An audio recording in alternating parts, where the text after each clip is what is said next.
Bible Studies for Life. It looks like you finished the book last week, but we didn't. We skipped over the lesson on how should I respond to politics, and that's on page 66 in your book. So if you have your book, grab it and turn to page 66. If you don't, grab a Bible and turn to Romans chapter 13, and that's where we're going to be today. And we're going to look at how should I respond to politics, or how should I respond to authority. And the writer of the book that you have is Mark Croston. He's the National Director of Black Church Partnerships for Lifeway Christian Resources. And Wayne Van Horn is the commentary writer, and he is the Dean of the School of Christian Studies and the Arts at Mississippi College in Clinton, Mississippi. And I'll be referring to him quite a bit throughout this lesson. And my plan is to kind of read everything I wrote out for it, which really involves a lot of the commentary writer and your book writer, and just kind of breeze through it and be done. That way I can hopefully be done in 20 minutes and not 30 like last time. So, how should I respond to authority? We just finished studying Why Do I Need the Church? And that was in Ephesians. Well, Paul, the writer of Ephesians, also wrote the book of Romans. Romans chapters 1 through 8 explains the theology or the study of the gospel of Jesus Christ. Romans 9 through 11 addresses the issue of Israel's rejection of that gospel. And then Romans 12 to 15 looks at the practical implications of the gospel for believers. And today we're going to look at one of those practical implications, and that is how the gospel should affect a believer's view of and relationship to governing authorities. And this is going to be found in Romans 13. The writer of the commentary reminds us that this passage was very appropriate for believers living in Rome at that time. The Roman Empire was far from peaceful, prosperous, and pleasant. In Matthew 2, that reminds us of the horrors of King Herod killing all the boys 2 years old and younger. Kind of like our fight right now for the unborn and the helpless. It's not unique. In Luke chapter 10, this gives the story of the man beaten and left half dead on the Jericho road, the story of the Good Samaritan. This was a common scenario then. In Luke chapter 19 is an account of the tax collectors like Zacchaeus, who commonly cheated people to gain resources for the government and for themselves. Sound familiar today even? Don't be fooled. Our circumstances are not unique. Our response should be Christ-like. The Bible Studies for Life says, while politicians are often only concerned with the outcome, Christians must also be concerned with the process. Remember the phrase, the end justifies the means? For although the act condemns the doer, the end may justify him. Well, in the words of the little girl who used to live in this home, that is not right. Do not embrace this philosophy. It is not scriptural. God calls us to a higher standard, a standard of obedience and love to Him. This will be seen in how we respond to politics and government. I'm going to read you a portion of the commentary on page 82, and it says this: the United States is divided over important issues. Each side in the political arena is convinced that they are right. Consequently, passions run high and the rhetoric and debate is often less than civil. While Christians may not like certain politicians, God calls His people to respond not based on emotion, but with actions that honor government and its leaders. A love for Christ and a love for others is to permeate every way we engage in and express ourselves in the political arena. The point the author wants to make today is that reflect Christ in how you interact with politics and government. Romans 13 verses 1 through 4 is where we'll begin, and I'll begin reading those verses for you. It says, let everyone submit to the governing authorities, since there is no authority except from God, and the authorities that exist are instituted by God. So then, the one who resists the authority is opposing God's command, and those who oppose it will bring judgment on themselves. For rulers are not a terror to good conduct, but to bad. Do you want to be unafraid of the authority? Do what is good, and you will have its approval. For it is God's servant for your good. But if you do wrong, be afraid, because it does not carry the sword for no reason. For it is God's servant, an avenger that brings wrath on this one who does wrong. Now, verse 1, Christians are to be subject to governing authorities. No authority except from God. All authorities are instituted by God. Submitting to them is acknowledging God's sovereign role in establishing order in society. Now, verse 2 says, since authorities are instituted by God, anyone who resists authority is guilty of opposing God's command. Opposing is the Greek verb meaning to stand one's ground against something. And Paul uses it in this verse 2 times. The first one means the crime of standing against God's command. And the second one is it's wrong for a Christian to resist God-ordained authorities. When we oppose this, we bring judgment on ourselves. Now, this does not mean that we cannot protest against policies or actions that dishonor God, nor does it mean we must obey government when it means sinning against God. That's not what that verse means. Verse 3, rulers are not a terror to good conduct. Now, terror refers to debilitating fear that incites anxiety and paranoia. That's a terrible fear. When you submit to authority, you should have no cause to fear. Paul asks a rhetorical question in this verse. He says, do you want to be unafraid of authority? Well, yeah, sure. He says, then be a good citizen. In verse 4, Paul refers to authority as God's servant. The servant's role in governing is for your good. God established rulers to protect those who obey and to punish the lawbreakers. A sword here in this verse is a metaphor for symbolizing judicial penalty. Now we're going to look at Romans chapter 13, verses 5 through 7. Therefore, you must submit, not only because of wrath, but also because of your conscience. And for this reason, you pay taxes, since the authorities are God's servants, continually attending to these tasks. Pay your obligations to everyone. Taxes to those who you owe taxes, tolls to those who you owe tolls, respect to those you owe respect, and honor to those you owe honor. Bible Studies for Life says our testimony is everywhere. So as much as possible, we should be model citizens. Verse 5 says, submit, not only because of wrath, but also because of your conscience. Not because you're scared of getting in trouble, but because this is the right thing to do. In verse 6, it reiterates Matthew chapter 22, verse 21, where Jesus says, give then to Caesar the things that are Caesar's, and to God the things that are God's. He reminds us that these governing authorities that we are under are to be viewed as God's servants. Our reminder to honor and obey their authority, even if we don't necessarily like the particular person in charge at the time. Caesar was in charge when Paul wrote this. Just read a little history on that. Verse 7 reminds us submission covers everything. We can't pick and choose whom we will and will not support. We are to live above reproach. We are under divine obligation to support the authority who safeguard the peace and order of society. This is what was ordained by God. Our responsibilities are listed, but not necessarily limited to taxes, tolls, respect, and honor.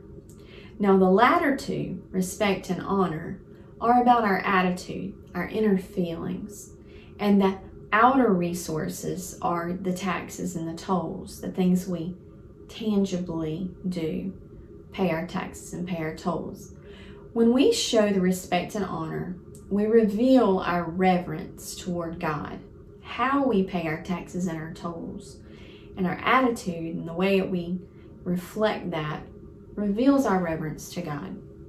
Now, Romans 13 verses 8 through 10 are going to focus on love in general, but we have to remember what we just read because it really pertains to government and authority. Do not owe anyone anything except to love one another. For the one who loves another has fulfilled the law. The commands, do not commit adultery, do not murder, do not steal, do not covet, and any other commandment, are summed up by this commandment: love your neighbor as yourself. Love does no wrong to a neighbor. Love, therefore, is the fulfillment of the law. Now, verse 8,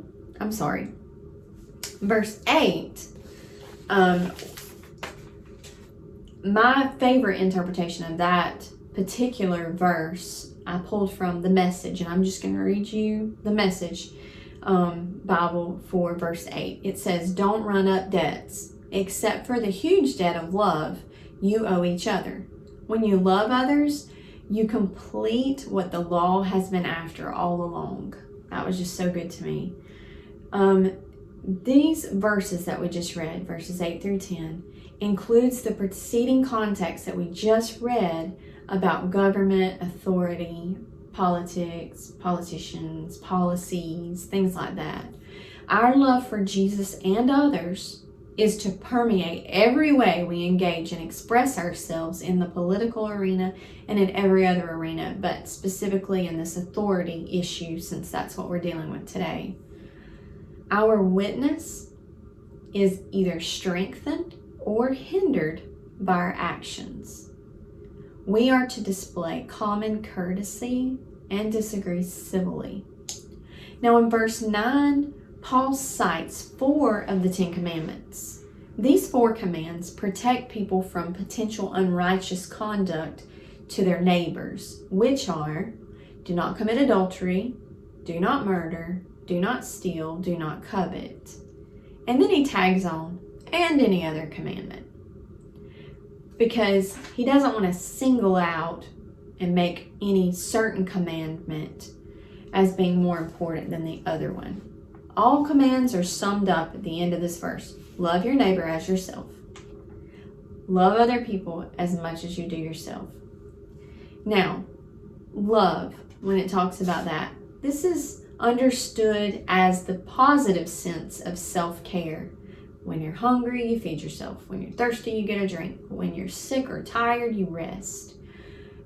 This is taking care of yourself. It's not a narcissistic, obsessed self-love, which we see today quite a bit, on the streets and things like that. So we're supposed to do it in the positive sense, a self-care type of thing. One suggestion.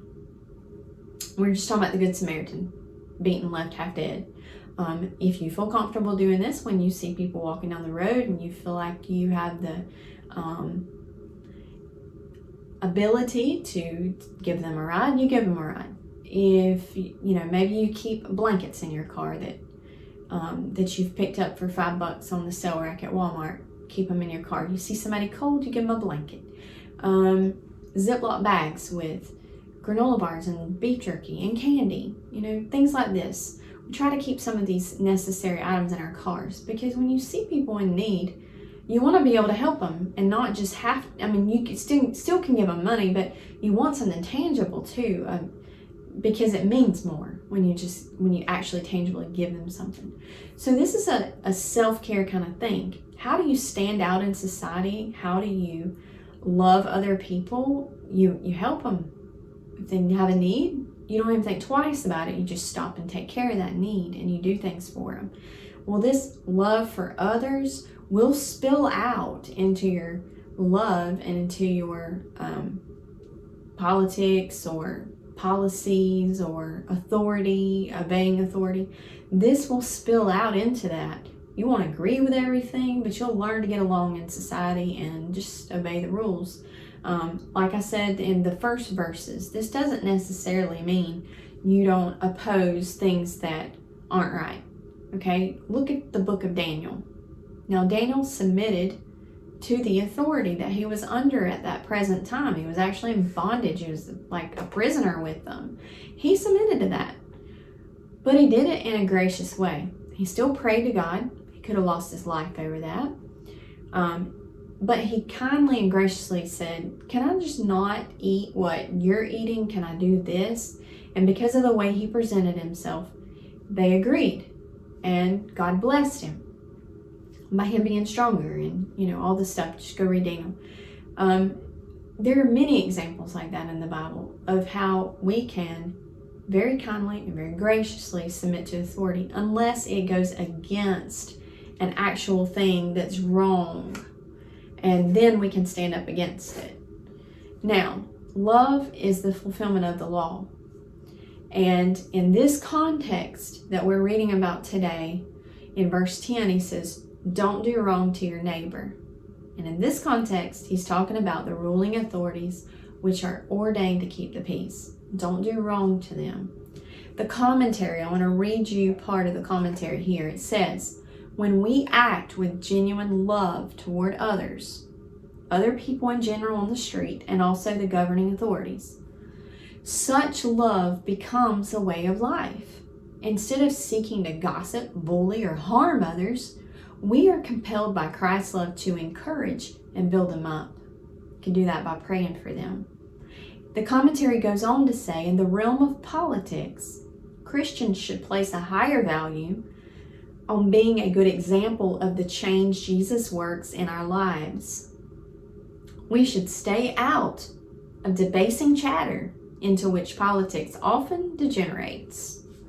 It's about putting the other people down and putting your people up. That is not what God has called us to. We are to respect and love all the people. And that means even when we disagree, at least hear them out and respectfully decline. Now, sum it all up, God is a God of order. He placed politics and governing authorities over us because he is a God of order. All things are held together under his authority. God institutes governments to maintain order. When we submit to government, we should submit to God. By submitting to them, we do submit to God. Politics may be able to accomplish the goals of our community or our country, but not the goals of Christ's church. They don't further the gospel. And that should be a Christian's goal in life, to further the gospel. Reaching sinners with the good news of Jesus. So don't sell your soul to a politician or to a political party. Don't sell your soul out to those people. Support them, sure. Vote for them, sure. Endorse them, sure. But don't sell your soul out to them. Sell your soul out to Jesus and the hope that he offers.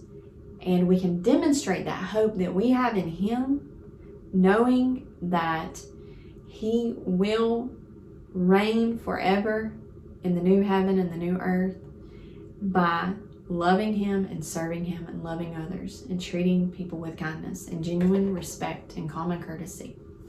Now, to finish all this up, I'm going to read a portion that's in your book on page 70. It's the last couple of paragraphs. And then we're going to be done. It says, we can create all sorts of laws to legislate righteousness, but these laws will never make us righteous. Laws make us aware of our sin, but they can't stop us from sinning. The love of God moves us to focus on transformation and not just legislation. Policies and legislation can never bring our country closer to God. It is in the work of Jesus Christ and the Word of God alone that is preached from our pulpits and taught in our Bible study groups. As Christians, we should never compromise our witness for a political agenda.